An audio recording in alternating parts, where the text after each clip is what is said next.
সুপ্রিয় ষষ্ঠ শ্রেণীর শিক্ষার্থী বন্ধুরা, ইংলিশ সেকেন্ড পেপারের একটা কমন একটা প্রশ্ন দেখে যাও। বিভিন্ন স্কুল বিভিন্ন প্রশ্ন আসতেছে, তো তারপরও তোমাদের জন্য এই প্রশ্নটা একটা স্কুলের প্রশ্ন, রিয়েল স্কুলের প্রশ্ন, তোমরা দেখে যেতে পারো এবং তোমরা না বাদলেও এখান থেকে অন্তত কিছুটা শিখতে পারবে। তোমাদের প্রথমে আসবে read the following passage, identity the part of speech, underline notes. যেমন এখানে শ্রাবণী, আমি লিখে দিছি উত্তর যে নাউন, হ্যাঁ, তারপরে এভাবে পরপর সিরিয়ালে আমি সব কিছু লিখে দিচ্ছি। আশা করি ভিডিওটি তোমাদের জন্য খুবই উপকারী হতে চলেছে, এবং যদি ভিডিওটি উপকারী হয়ে থাকে তাহলে অবশ্যই চ্যানেলটি সাবস্ক্রাইব করো। চলো শুরু করি কথা না বাড়িয়ে।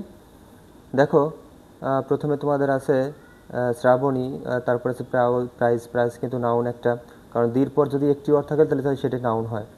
হ্যাঁ, এরপরে তোমাদের আছে স্যাং। স্যাং কিন্তু একটা ভার্ব। তারপরে অ্যান্ড কিন্তু কনজাংশন, সবাই জানে এটা।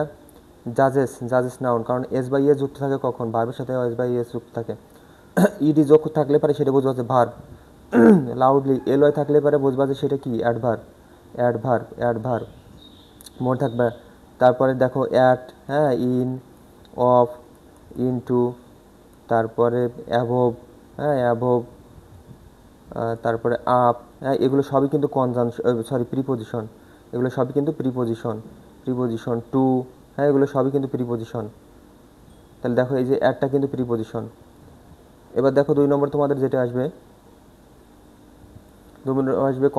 Complete the text using the words the box are needed, you may need use on words more than once, মানে তুমি একটি ওয়ার্ডে বেশি ইউজ করতে পারো, সমস্যা নেই। দেখো প্রথম যে প্রশ্নটা আছে যে a follower is dash the best, the হবে, পরেরটা দেখো সিম্বল হবে, তারপরে গিফটস হবে, বাট, তারপরে এটা এ হবে, তারপর হচ্ছে ফেলোয়ার্স আর কাল্টিভেট ইন আওয়ার কান্ট্রি, ফেলোয়ার্স হবে শুধু, এখানে একটু বেশি দাগ হয়ে গেছে, পরেরটা বাই হবে, আর লাস্টে এটা কাল্টিভেশন হবে। আশা করি বিষয়টা ক্লিয়ার বুঝতে পেরেছ। এবং তোমার 3 নম্বর আসবে মিলকরণ। এখানে তারপরে মিলকরণ দেখেছি, Dhaka is the capital city. দেখো এখানে কিন্তু উপরে মূলত নেই, হ্যাঁ, নিচেও মূলত নাই, কিন্তু উপরেও নাই নিচেও নাই, তাই কিন্তু তোমার এখানে 5টা দেওয়া আছে, তার মানে তোমার এখান থেকে একটা নিয়ে কিংবা এখান থেকে একটা নিয়ে এই 5টা মোট পূরণ করতে হবে। যেমন আমি দিচ্ছি Dhaka is the capital city Bangladesh, it is a big city, it is a busy city, এটা হবে না, it is a busy city. Many people live in Dhaka, it stands for Buriganga, হ্যাঁ, আমি দিয়ে দিছি এখানে, মানে আমিও ঠিক 5টা বানিয়েছি তোমাদের জন্য। 4 নম্বর থাকবে তোমার feeling the gaps with the right form verbs bracket. এই ব্র্যাকেটে তোমাদের যা আছে সেখানে রাইট ফর্ম ভার্ব করতে হবে। মাথায় রাখবা যদি অতীত থাকে একটু মনে রেখো, আমি আবার যা বলি একটু মনে রাখবা যে অতীত নির্দেশক থাকলে পারে তবে বোঝা যায় সবগুলো ভি টু হবে, সবগুলো ভি টু হবে। ভার্বের 2 নম্বর ফর্ম হবে, যেমন এটা কিং মিডাস। কিং মিডাস কি আজকের মানুষ, সেটা কিন্তু না, অতীতের মানুষ, হ্যাঁ, অতীত, তার মানে অবশ্যই ভি টু থাকবে সবগুলোতে। দেখো গো আছে, গো কিন্তু ওয়েট হয়ে গেছে। এরপরে তোমার এখানে দেখো টার্ন আছে, এটা টার্ন ইডিযোগ হয়ে গেছে, দেখছো। তারপর দেখো স্ট্যান্ড আছে, স্টুড, স্ট্যান্ড, স্টুড, স্টুড, মানে 2 নম্বর ফর্ম মূলত, হ্যাঁ। তারপরে দেখো এখানে টাচ আছে, হ্যাঁ, টাচ কিন্তু টাচ ইডিযোগ হয়ে গেছে, কন্টিনিউ ইডিযোগ হয়েছে, সব কিন্তু বিটুতে চলে আসছে, এটা মাথায় রাখবো সবসময়। 5 দেখে দেখো 5 দেখে তোমার এটা কি আছে, swimming is very useful exercise, এটা মেক্স এক্সক্লেমেটরি করতে বলছে, এখানে আমি এটা করে রাখছি। দেখো তোমাদের অ্যান্সার সহ, সরি এখানে অ্যান্সারটা দেওয়া হয় না, তোমরা একটু অ্যান্সারটা করে নিও। Swimming is very useful exercise, swimming strength muscle, interrogative করতে বলছে।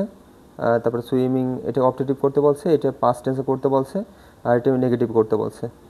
লাস্টেরটা আমি একটু দেখিয়ে দিচ্ছি তোমাদের, এটা হচ্ছে বড় হাত হবে, হ্যাঁ।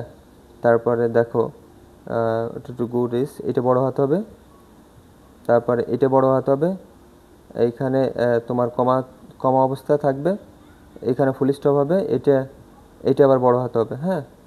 এই দেখো এখানে যে বড় হাতগুলো আমি এই যে দিয়ে দিছি, কোনগুলো বড় হাত হবে।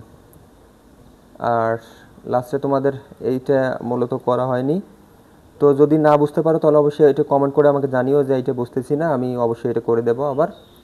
আর লাস্টে তোমাদের পার্ট বিতে দেওয়া হয়েছে, সরি, পার্ট বিতে দেওয়া হয়েছে হচ্ছে সেকশন কম্পোজিশন, যেটা হচ্ছে প্রথমটা হচ্ছে তোমাদের একটা application headmaster leave of absence, হ্যাঁ, অসুস্থতার কারণে ছুটি চেয়ে আবেদন। আর এখানে ইউর ভিলেজ কম্পোজিশন দেওয়া হয়েছে। আশা করি এখান থেকে তোমরা পেতেও পারো। তোমরা আসলে ভিডিওটা দেখলে, যারা দেখছো তাদের অনেকটা জ্ঞান হয়েছে এবং অনেকটা কিছু জানতে পারছো। পাঁচ দাগটা শুধু করে দেওয়া হয় না। যদি কেউ না পারো অবশ্যই কমেন্ট করে জানিও। এই পর্যন্ত ভালো থাকো, সুস্থ থাকো এবং অবশ্যই ভিডিওটি ভালো লেগে থাকলে চ্যানেলটি সাবস্ক্রাইব করে রেখো। সবাইকে অসংখ্য ধন্যবাদ সম্পূর্ণ ভিডিও দেখার জন্য।